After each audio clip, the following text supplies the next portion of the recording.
G'day and welcome to the Huddy Hui episode 12. Adam and I here, of course, have just called a game between Northern United and Wellington, 77-0. What a fantastic game of rugby it was. However, our guest on the Huddy Hui tonight, we pre-recorded this on Friday, is Black Ferns star Selica Winiata, and this interview is rather special, Adam. Very much so, Brad. Selica Winiata debuted for Winiata in 2001 as a 14-year-old. In 2008, she was called up to the Black Ferns and has established herself as a legend of the women's game. Her skills are rather reminiscent of Christian Cullen. 2 tries in the 2017 World Cup final. A member of a World Cup winning 7 side in 2013, and now a referee and police sergeant. Enjoy Selica Winiata. Our guest is Black Fern fullback Selica Winiata. Of course, Selica Winiata has played a number of games for the Black Ferns in Test rugby. Of course, she scored those 2 cracking tries at the last Women's World Cup. And she joins us while in uniform, working tonight. Welcome, Selica. You started at age 14 playing rugby for Winiata in 2001. What are your memories of that, and why is that not allowed today? Is it PC gone mad, or is it generally dangerous? Hey, first and foremost, thank you for having me on the show tonight. Look, when I first started playing rugby, I didn't actually know a lot about women's rugby. I was at high school and got a phone call from, back then it used to be called the MPC tournament, and they said, come along and we want to, introduce you to women's rugby, and we want you to trial for the team. So my first memories of that was walking into a changing room full of fully grown women, and I didn't think it was a place for me. Straight away I just thought, wow, I'm going to get absolutely smashed in this game. But I guess once I got out there, rugby's rugby, and I always got told it doesn't matter the size, you've still only got 2 arms and 2 legs, and the lower you go, the better it will be. And for someone like me who's pretty small, I can't afford to go high at the best of times. So I went out there and just played my type of rugby when I got the opportunity, and made sure that when those big girls come running at me, I went low. And I really enjoyed myself out there, and that's where I was recognised and got selected for the Winiata women's team. And I guess from that point on, I've never looked back, and it's created so many more opportunities for me along the way, and I'm very thankful for that. In terms of young girls now not being able to play women's rugby at that age, I get it that the women's game is evolving every year. You look at the skill sets from when I first started to skill sets of today, and there's a huge change. And I think I look back and but now there's a lot more teams. People are a lot fitter, faster, and stronger, and we've got to make sure that we look after the young girls that are coming through and not rushing them into higher spots. Allow them to be kids, and play with kids in their teenager years. Make sure that high school students get to play with high school students, because there's so many years ahead of them that you don't want to let them miss out on those opportunities. And you're seeing with the women's game now that you've got under 18s, under 15 tournaments, which were never around when I was that age. So there's a lot more stepping stones, and I think we've got to do it right. You don't want young girls being injured at a high level due to the inexperience of them. And now that there's more pathways for them, I don't think it's going to be an issue. Yeah, fantastic answer and response, Selica, and definitely for the women's game, which has gone through massive change over the last few years. It's excellent and positive news. We may have Adam Julian joining us. Adam, are you there? I am here. Hello, Brad. Hello, Selica, and thanks for being with us. Cool. Adam, have you got a question to ask Selica today? I do, Selica. In terms of the change in the women's game, what changes have you noticed in your position specifically? Yeah, I think when you look, at fullback, back in the day, it was a position where you would kind of just catch the odd ball that got kicked down to you and return it back. But the women's game has evolved so much more. You've got girls that not only can kick, they can run. They're injecting themselves into the line, and you're not just somebody that stands way back at the end of the field. You've got to get yourself involved off phase play, inject yourself to make the opposition guess and not be so used to staying out the back and not being an option. And I think that's where the women's game's really exciting, because there's actually not a lot of kicking that's involved in our game. It is developing and it is becoming something that we are using. But I think that's what's so exciting about the women's game is we love to be a little bit different, in terms of holding on to that ball and trying to score tries. And it's just around developing, being a triple threat, I guess, being able to pass the ball when needed, to be able to run with it when you see the opportunities. And if nothing's really on and there's no one back with you, being able to plug it back down the other end of the field. Fantastic answer yet again, Selica. And then tell us about the World Cup final in 2017 against England, where you scored 2 legendary tries in that final, particularly the turnaround at half-time with the tactical changes that were made. So tell us about that World Cup final, because that was really important, not only for the team, but for women's rugby, and it led to a lot of change for women's rugby in New Zealand. Yeah, I think when you look back at that World Cup, that was a real huge changing point for women's rugby globally. The amount of interest it got worldwide was just amazing. You've only got to look at the sold-out crowd, people wanting tickets for that final, and there were just no tickets left. I think, but when we look at that game, that World Cup was really important to us. We World Cup and bring it home to New Zealand. And along the way, we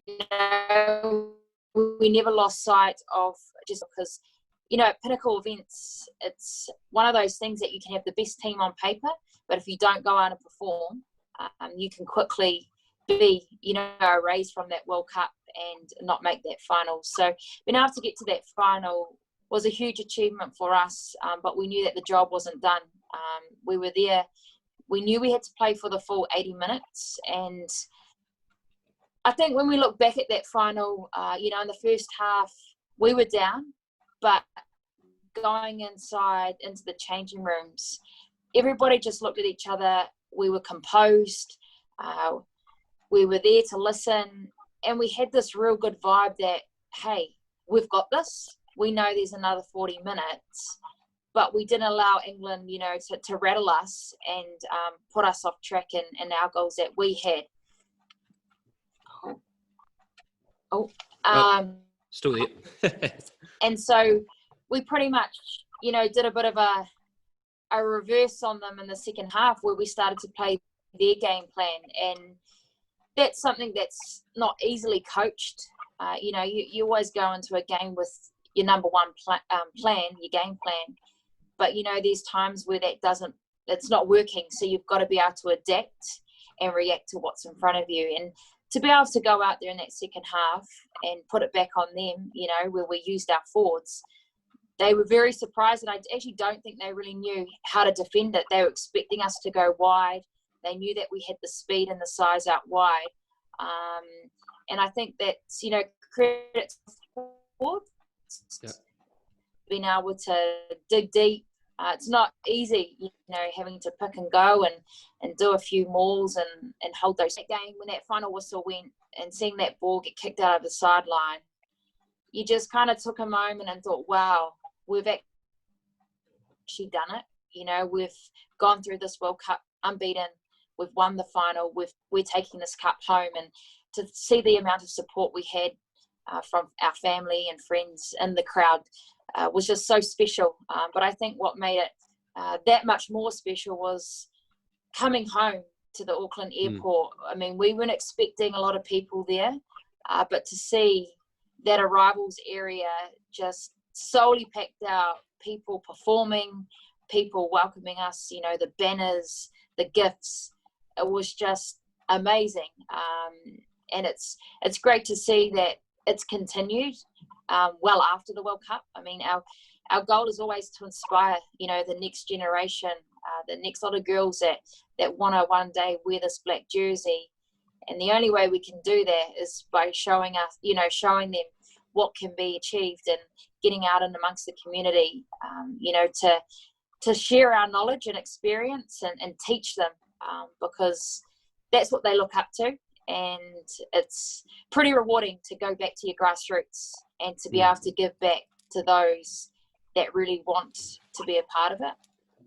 Historically, England have been the Black Ferns' toughest rivals, and you've played them on a number of occasions.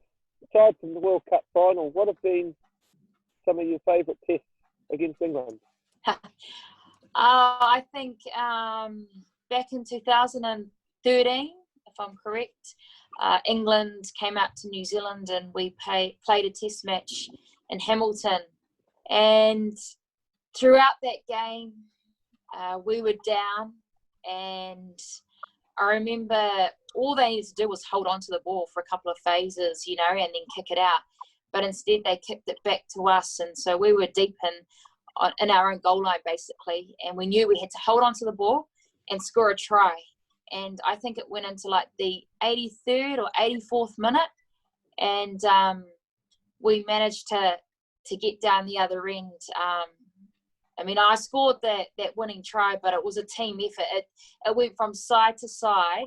There was ruck after ruck, and they weren't giving up easy. You know, they kept defending, and there were times where it looked like we were going to lose that ball, but we were able to get it wide and penetrate them out wide and get in behind them, and that was it. So that was real bittersweet, because I think you look back at their faces and how distraught they were and all the crying, and here we were celebrating, because they're a very tough team, and it's great to have opposition like that. We love to play quality teams and to be tested. So yeah, that would be one of the memories I have against England. Now, I've seen that try, Selica, and you run from just about the New Zealand 22 to the England sideline. That's an individual try, not a team try. Oh yeah, but the build up to it, you know, I can't take full credit for that. So, well, as well as your outstanding career, Selica, you have turned to the dark side and become a rugby referee. And and of course, you refereed some sevens at the end of last year. Tell us about how you got into rugby refereeing, and if there was a rule in the game that you wanted to change, what would it be? Oh, okay. So I first considered becoming a ref. Just thinking about my career, I mean, I'm getting older now. Retirement's getting closer, but I feel that my body's in good shape, and I kind of thought, how could I still stay involved in the game when I do decide to retire? And I thought, coaching would be quite cool, but I still wanted to be on the field somehow. So I thought, wow, refereeing could give me that opportunity. And we all know that as players, you don't then go on to make great coaches or referees. So I thought, well, let's give it a go, see if I'm any good, because it could be quite easily over before it started. So it started just locally. I refed a few high school games around here in the Manawatu, and then through NZR and World Rugby, they wanted to consider me as a World Rugby Sevens referee for the series, and I had to go to the Oceania tournament in Fiji and ref over there, and that was a real cool experience. I mean, to be fair, I didn't have any expectations on getting on the World Series circuit as quickly as I did. I thought they would look at me maybe in, 2 or 3 years' time. But to then get a phone call after that tournament saying, by the way, we're taking you to Dubai in South Africa, my first question was, what for? And they're like, well, as a ref. And I thought, oh, do you think I'm ready for that? Oh, dear. So, look, I love the experience at both those tournaments. I think having back-to-back tournaments really helped me grow in confidence and just get used to, being out on the field as a ref, not as a player. And I think, the women's teams that I got to ref over there, they were really supportive, after the games, like, wow, it's so cool to see a current, player being able to still play, but also referee and give back to the game in a different way. So, look, I'm still continuing to get better as a ref. There's a lot to learn. It's just like in the police, there's a lot of law that I must learn. And again, I think it's just one of those things that you've got to take the opportunities when they come your way, because you've only got to look at this pandemic. One moment you're there, and then the next it gets taken away from you. And not everyone is going to be able to come back and be where they were prior to that pandemic. So, look, it's something that I want to continue to grow and become better at. In terms of the old law, I'm actually not too sure what I would want to take out of the game. I think the fact that if you've got two teams, that are playing pretty quality rugby, the ref doesn't really need to come into the game anyway. Yeah. If you know what I mean, like if you've got good policies in place, everyone's doing what they're meant to be doing. There's no foul play. Generally, that ref and the whistle, you won't hear it too often. So yeah, I'm not too sure what rule I'd take out. In Super Rugby, Selica, there's been a lot of attention around the stricter application of the breakdown law. How do you think women will adjust to the new interpretations in that area? Yeah, that's a good question. And you look at the Super Rugby who have had time, to train together and to understand that it's nothing new. It's just the fact that in past years, the refs have let a lot go, and it hasn't been refed as harshly as what it is now. And I think when you look at New Zealanders and the way that we love to play the rugby, we love to play up tempo. We're not the teams that like to slow it down and, pick and go and do a lot of drives and turn to scrums all the time. So for a lot of our guys, and I think the women, we love to play up tempo. And so to see that ruck area be tidied up and refed a lot harsher is going to make for exciting rugby. And I think you're starting to see that in the super teams now, that they've had a couple of games each. They're now understanding that, if I'm the jackler, I've got one shot at it. If I don't get that ball, I must, let it go. And the same with the supporting players. If you're not there quick enough, the ball is going to go. And it's great to see the ball getting out of those rucks a lot quicker. And the women's game, it will be interesting. I look here in the Manawatu and, we've only got one round of club rugby this season before we go into the Wharapama Cup. And so I think you look around, and I guess this goes for both the men and women. We've lost, 3 months worth of training that we would have had. And so it's going to be those teams that can gel well together and understand that you've got to pick your times when you're wanting to go into those rucks, and that you can't go in looking to steal ball all the time, because you are going to get penalised. And no one loves going back 10 metres and giving up points, especially 3 points or potentially up to 7. So, look, I think the girls, we will need to adapt. I think it's probably going to take a game. And again, it's just trying to get some consistency within the players and also the refs, making sure that we can be consistent across the board so that everyone's on the same page. Well, Selica, when we speak about family, I work with your grandmother, Jill, here, and this is Grandma Jill, as the boys at school call her Miss Jill. The importance of family is always strong with any family, particularly rugby families. Tell us about the importance of family and also the family's involvement in sport in general. Yeah, look, I think my family's play a huge part in where I am today. When I first started playing rugby, my mum was really against it. She didn't want me getting hurt by the boys. But as she, watched the games and that she saw that I was an all right player and allowed me to continue playing. And I think without them, I probably wouldn't be playing rugby today. They were the ones that would drive me to my rugby trainings, to my games. And it's something really special that when you're going out playing a game and knowing that you've got family and friends on that sideline supporting you, it kind of lifts you even more.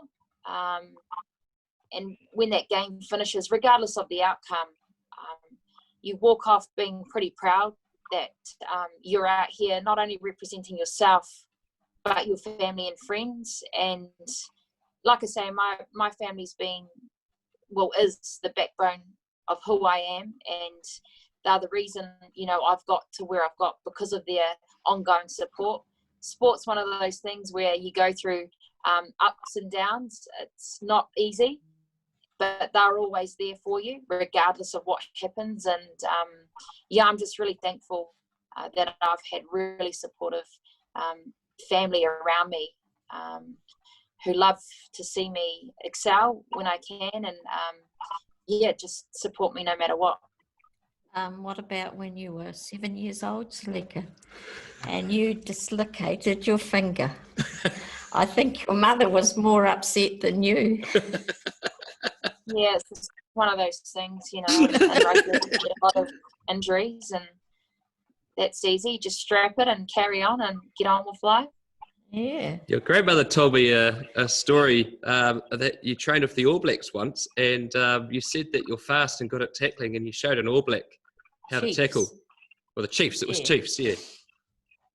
Yeah, so I went up and trained with the Chiefs prior to the World Cup in 2017. And that was just purely to try and push myself to be the best in my position. And I thought it was a great opportunity.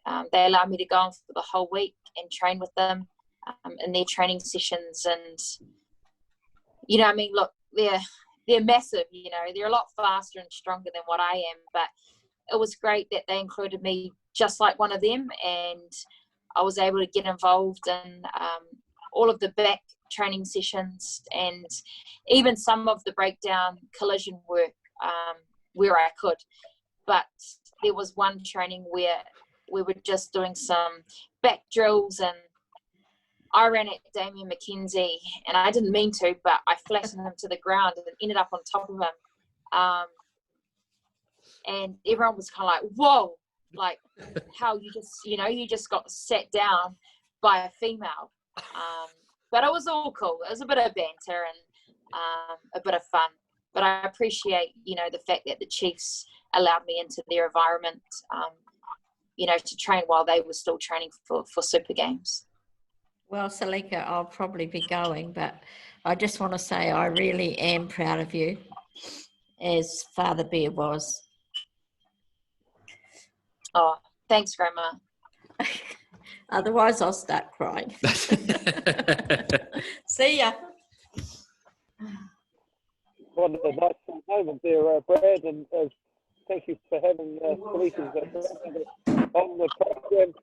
Selica, you talk about the challenges of playing international sport, but that must pale into insignificance when the challenges of the police are considered, and it's not an easy time being in the police force at the moment. A lot of bad press around the George Floyd situation, and you've had a colleague who was unfortunately and tragically shot. How have you found the perception of policing has changed in the last several months? It must be a huge challenge to deal with. Yeah, look, I guess as a police officer, You never like to see bad publicity around fellow colleagues. I guess when we look at the American situation, I mean, when I first saw that, I really thought, wow, what a time to be in the police. It kind of doesn't matter where you're a police officer in the world. People are gonna have a bit of a perspective like, wow, if he does it over there, what about here in our own country? And that's not something that I condone and I like to see. But I think about the people that I work with here in Palmerston North, and we've got a great bunch of people down here. And, it's one of those things that social media has been around for a long time, but it's getting used a lot more now. People are pulling their phones out regardless of what the incident is. And as a police officer, you just have to make sure that you're aware of that, but that, we have our own values and ethics that we must live up to. There are times where situations are going to get tough, and it's the manner in which you deal with it. And, you look at the incident that happened a couple of weeks ago now up in Auckland, and, to hear of a colleague being shot dead, and not just by one shot, just sends goosebumps all over the body to think, wow, that could have been me. There's a lot of times where we pull over vehicles and, you've always got to be on your guard, but you never expect at a routine stop that you're going to be confronted with someone that wants to kill police. And I think you just have to take a moment and reflect and ensure that you don't become complacent. And I guess that's like on the rugby field.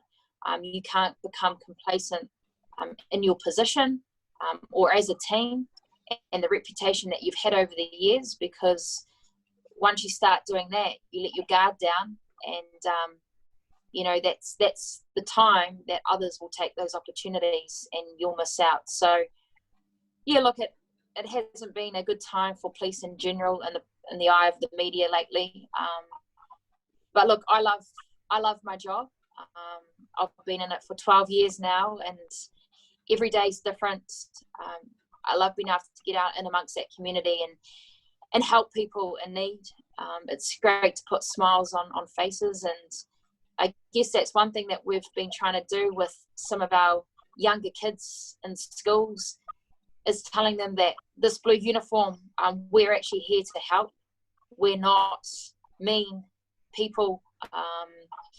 If you're ever in trouble, if you ever need help, make sure that you find somebody in this, police uniform, because we are here to help. And unfortunately, it only takes one bad apple to tarnish the reputation. So it's about us just being able to drive those positive things that the police do. There's a lot of Black Ferns who've become the police women, Charmaine Smith, Theo, Rachel Makatea, who was the flanker back in the day. Why do you think that the Black Ferns women gravitate towards the police? And when you were in the Black Ferns, did you share your policing experiences with your police teammates? Yeah, it's a good question. I know for me, it was something that I wanted to do as a real young kid. I've had an uncle that used to be in the police, and I just thought, wow, I reckon that'd be a real cool job to be a part of. I think just being able to go to work and not really know what you're in for each day makes it exciting. And so, that was my real drive behind wanting to join, as well as seeing the likes of Shane Bond and Jenny May, who represented New Zealand in cricket and netball, but be able to be a police officer. And I think that's the reason why I thought, wow, if I can play rugby and play for the Black Ferns, but also have a job within the New Zealand Police, how good would that be? It's pretty hard to ask employers for time off when you need to travel and go away for 2 or 3 weeks at a time. And that's where the police has been really good. They support people that represent New Zealand, and I'm unsure about the others. I know that when we're all together in camps, other girls love to hear our work stories. but I think it's not for everyone. It's pretty scary at times, and there's shift work involved. But yeah, I think it's just one of those things that you either love it or you hate it, and I guess for a few of us, it's something that we really enjoy. Fantastic, Selica. Well, Selica, we'll let you go, but your career is one of inspiration to many young girls, as on the rugby field, whether it be with the boots on or with the whistle, or doing your job as a police officer. You're an inspiring woman, and thank you very much for coming on the Huddy Hui tonight. All the best for the upcoming rugby season, and hopefully we'll see you in the black jersey, if not this year, next year. Thank you. Thank you very much. Well, Adam, a very special interview with Selica Winiata. Of course, her grandmother, Jill, made an appearance, quite an emotional appearance. But Selica Winiata, she is really an inspiration for young female players coming through the system. And of course, as a police officer, her question you asked her about the importance of the police force and for the community was rather special. Well, I think a lot of people forget just how difficult it is to be a police officer. Police officers deal with the other side of life, the side that we don't often see, and it's easy to make judgments about the police in regards to their behaviour based on media vitriol.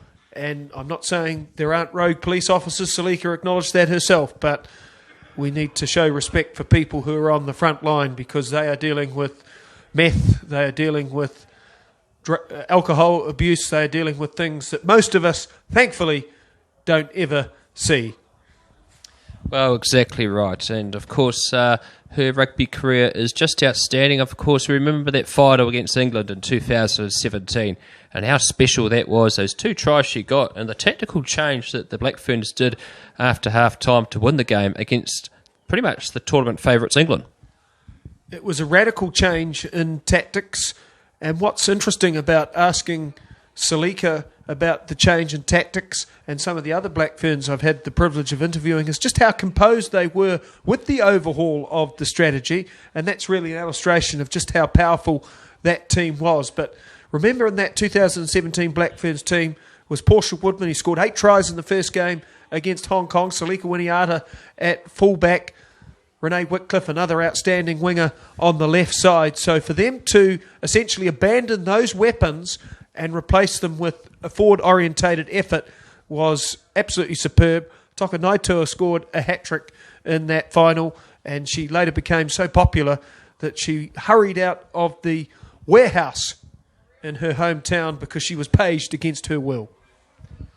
Well, Adam, we were here today at Jerry Collins Stadium to call the Northern United versus Wellington fixture. Of course, they won 77-0 here today. They really came back angry after those 2 losses they've had against Marist St. Pat's and OBU. But there were some impressive players out there today. None so more than Bruce Kuika-Peterson, who was our player of the match.